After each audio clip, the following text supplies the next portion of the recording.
Ma'am just a minute.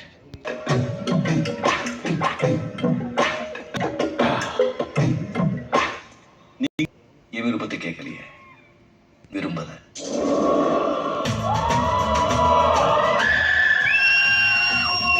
ஆம்பளைய கல்யாணம் பண்ணிக்கணும், பொம்பளைய கல்யாணம் பண்ணிக்கணும் ஆசைப்படுறேன். நீ வேற யாரையாவது விரும்புறியா?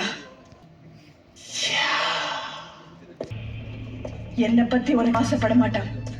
அப்படி ஆசைப்பட்ட உன்னையும் அடைஞ்சே தீர விட மாட்டேன். என்னுடைய 5 முகத்தை பார்த்தேன்னு சொன்னேன்ல, இந்த படையப்பனோட இன்னொரு முகம். அத நீ பார்க்காத, தாங்க மாட்ட, நொந்திடுவ. தெரியாது என் வழி தனி வழி. சீண்டாத. யாருன்னு நான் தெரியும்.